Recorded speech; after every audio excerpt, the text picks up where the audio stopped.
Hello friends, आप सभी का स्वागत है यूट्यूब चैनल विजेता कुल में। तो साथियों, इस वीडियो में हम हिंदी के महत्वपूर्ण क्वेश्चन डिस्कस करने वाले हैं और ये वीडियो फ्रेंड्स आपके कई एग्जाम को ध्यान में रखते हुए यहाँ पर लगातार आप सभी को वीडियो मिलने वाला है। सबसे पहले बिहार सिविल कोड प्यून का री एग्ज़ाम के लिए जो 35 हिंदी का सवाल पूछा जाता है उसके लिए तो बिल्कुल कारगर सिद्ध होगा ही। साथ ही साथ फ्रेंड्स आपका एसएससी जीडी 2027 के लिए, बिहार पुलिस की आगामी एग्ज़ाम के लिए, यानी कि जिस भी कंपटीशन के एग्ज़ाम में हिंदी का प्रश्न पूछा जाता है उन सारे एग्ज़ाम के लिए ये आप सभी का काफ़ी महत्वपूर्ण वीडियो होगा। तो चलिए सीधा वीडियो की शुरुआत करते हैं और आप लोग लास्ट में ज़रूर कमेंट करके बताइएगा कि आपने इस सेट में कितना सही किया है।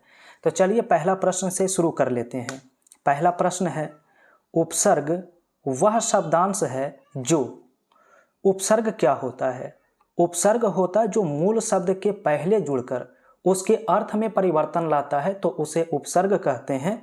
अर्थात यहाँ पर ऑप्शन डी राइट आंसर होगा, किसी शब्द के आगे जुड़ता है, जबकि ऑप्शन ए में था किसी शब्द के मध्य में जुड़ता है, गलत है।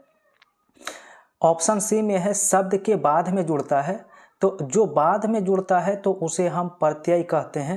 ये भी आप याद रखेंगे, मूल शब्द के बाद जुड़ता है तो उसे प्रत्यय कहते हैं।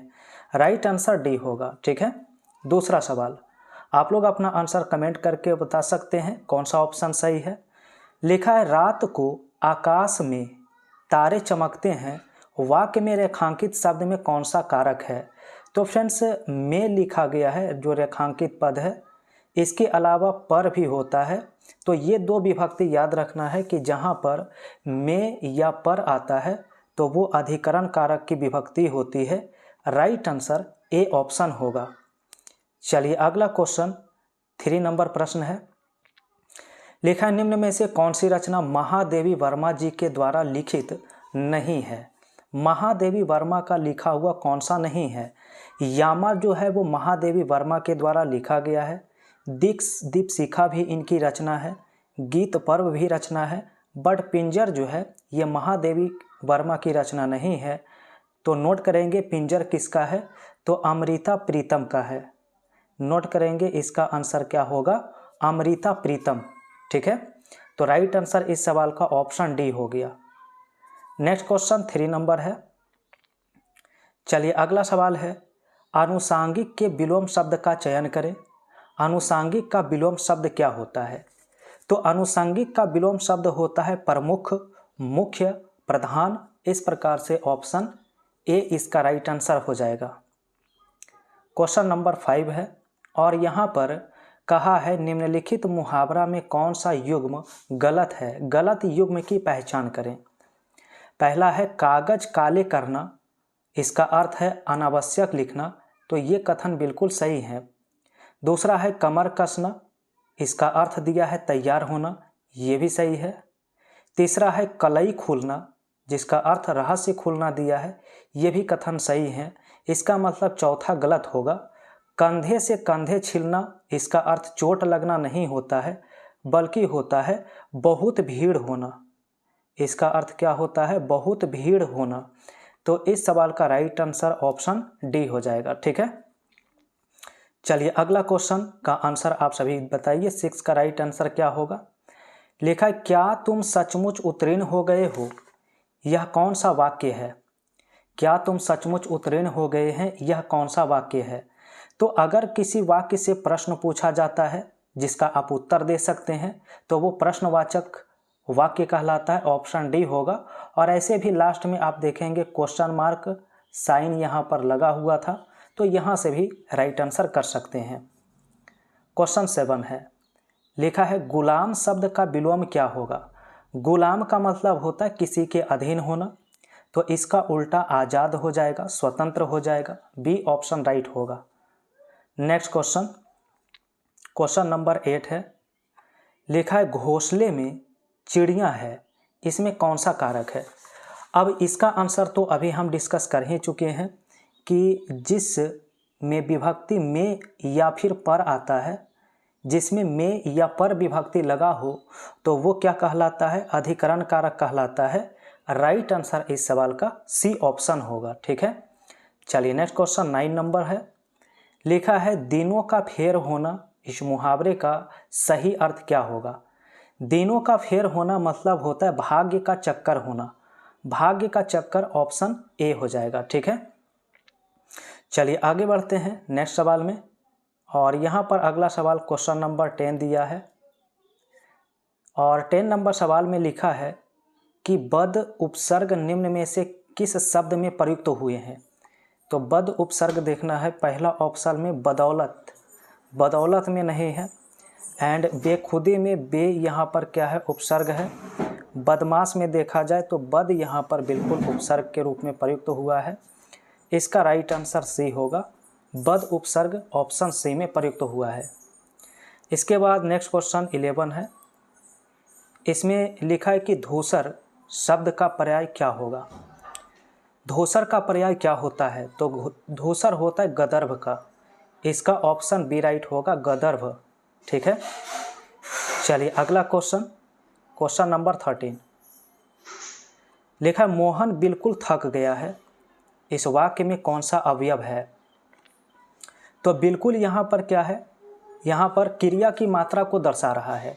वह कितना थक गया है? तो बिल्कुल ही थक गया है, तो क्रिया की मात्रा बता रहा है, इसलिए आंसर डी होगा। क्रिया विशेषण अवयव के उदाहरण है, ऑप्शन नंबर डी राइट होगा। तो नेक्स्ट क्वेश्चन फ्रेंड्स, आप सभी का 14 नंबर प्रश्न इस प्रकार से लिखा है।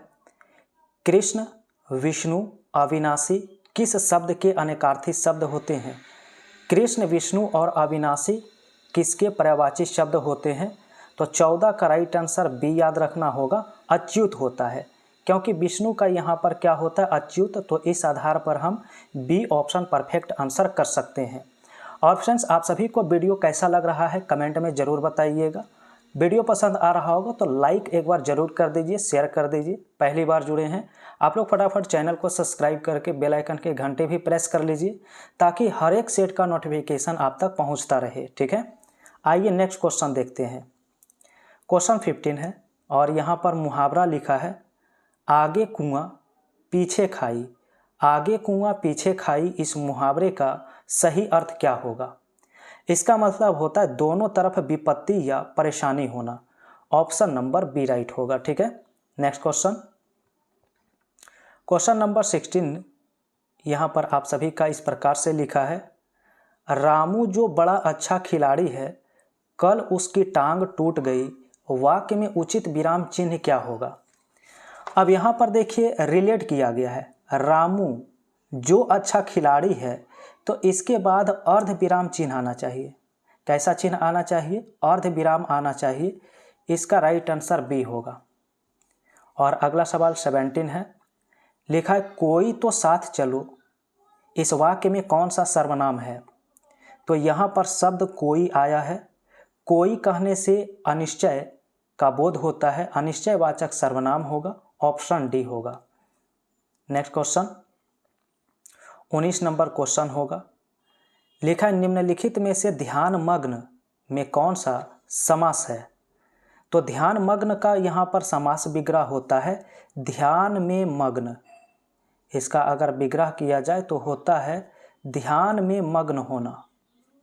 तो इसलिए यहाँ पर हम तत्पुरुष समास कहेंगे, ऑप्शन डी होगा राइट आंसर। क्वेश्चन नंबर 20 है। लिखा जिसके पास घर नहीं है उसे क्या कहेंगे? एक शब्द बताइए। तो जिसके पास घर नहीं है उसे अनिकेत के नाम से जानते हैं, राइट आंसर डी होगा। वहीं ऑप्शन ए में अकिंचन लिखा है। अकिंचन का मतलब होता है कि जिसके पास कुछ भी नहीं है, जिसके पास कुछ भी नहीं है तो उसे अकिंचन कहते हैं। चलिए अगला प्रश्न 21 है। सवाल है कि निम्न में से कौन सा शब्द विशेषण है? विशेषण का उदाहरण बताइए। तो ऑप्शन बी में आंशिक लिखा गया जो है वो विशेषण है, क्योंकि आंशिक बना हुआ है अंश से। अंश से क्या बना है? आंशिक। तो इसलिए ऑप्शन बी होगा राइट आंसर। नेक्स्ट क्वेश्चन 22 लिखा है कि माधवरी का संधि विच्छेद क्या होता है? और फ्रेंड्स जितने भी क्वेश्चन यहाँ पर आप सभी को मिलने वाला है वो भी आई प्रश्न बिल्कुल है, आप इन सभी सवाल में डबल स्टार लगा सकते हैं। बिल्कुल आप सबके एग्जाम में छपने वाला प्रश्न डिस्कस करेंगे। तो मध्वरी का यहाँ पर संधि विच्छेद पूछा है। करेक्ट आंसर इस सवाल का बी होगा, मधु जोड़ अरी होगा, B option right. Next question 23 है। सवाल है निम्न में से कौन सा अव्ययी भाव समास के उदाहरण है बताइए। तो अव्ययी भाव समास होता है कि जिसका प्रथम पद अवयव होता है, जैसे धीरे धीरे, यहाँ पर क्या है अव्ययी भाव समास के उदाहरण है। इसके अलावा धर्म कर्म, संतवंत और घर द्वार, इनके दोनों पद प्रधान हैं। तो जिस समास के दोनों पद प्रधान होते हैं तो उसे हम द्वंद्व समास कहते हैं। तो बाकी के जितने भी एग्जाम्पल्स दिए गए हैं ऑप्शन में, वो सभी के सभी द्वंद्व समास के अंतर्गत आएंगे। ठीक है, चलिए आगे बढ़ते हैं।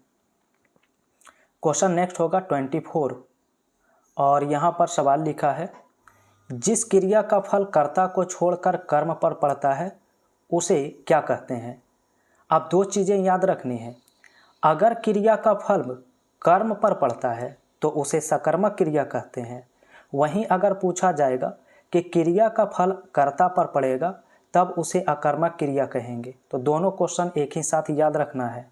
ठीक है, आइए अगला प्रश्न देखिए। तो नेक्स्ट क्वेश्चन 25 है। 25 में है, ऊपरी बनावट या तड़क भड़क के लिए एक शब्द बताइए। ऊपरी बनावट या तड़क भड़क, जिसे ढोंगी कहते हैं, आडंबर कहते हैं, बहरूपिया कहते हैं। तो इस सवाल का राइट आंसर याद रखिए, आडंबर, डी ऑप्शन राइट होगा। ढोंगी ऊपरी दिखावा करने वाला के लिए कहा जाता है। 26 नंबर सवाल है कि भाला शब्द का वचन बतलिए क्या होगा। तो भाला का अगर वचन बदला जाए तो इसका भाले लिखना होगा, ए ऑप्शन राइट होगा। अगला प्रश्न 27 में यहाँ पर एक लोक्ति लिखा गया है, माया को माया मिले, कर कर लंबे हाथ। इस लोक्ति का सही अर्थ क्या है। माया को माया मिले, कर कर लंबे हाथ। तो इसका राइट आंसर होता है सी ऑप्शन, धनी को और धन मिलना। क्या होगा, ऑप्शन सी। चलिए अगला प्रश्न क्वेश्चन 28 है। फिर से अनेक शब्द का एक शब्द पूछा है, जिसका भाग्य अच्छा नहीं है उसे क्या कहते हैं। जिसका भाग्य अच्छा नहीं है तो उसे अभागा कहते हैं। क्या कहते हैं, अभागा कहते हैं। आंसर सी होगा। नेक्स्ट क्वेश्चन 29 है और एक यहाँ पर फिर से लोक्ति दिया है, कोयले की दलाली में मुंह काला होना। इस मुहावरे का सही अर्थ क्या है। कोयले की दलाली में मुंह काला होना। तो इस सवाल का राइट आंसर याद रखिएगा, बुरी संगति का परिणाम हमेशा बुरा होता है। राइट आंसर सी ऑप्शन होगा। चलिए अगला क्वेश्चन 30 है। सवाल लिखा गया है कि हर्ष चरित किसकी रचना है। हर्ष चरित एक पुस्तक है और ये आप लोग कई बार जीके के सवाल में भी किए होंगे। तो ये अंतिम प्रश्न है और ये आपका होमवर्क का प्रश्न रहेगा।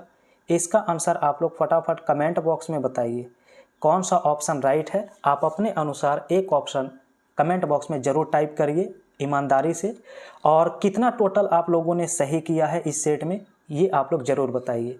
फ्रेंड्स, वीडियो कैसा लगा है, आज का क्वेश्चन कैसा था, कमेंट में ज़रूर बताइए। इसी प्रकार से आपको कंटिन्यू मिलने वाला है वीडियो। तो चैनल पर नए हैं तो बेल आइकन की घंटी ज़रूर प्रेस कर लीजिए ताकि हर वीडियो का नोटिफिकेशन आप तक समय पर पहुंचता रहे।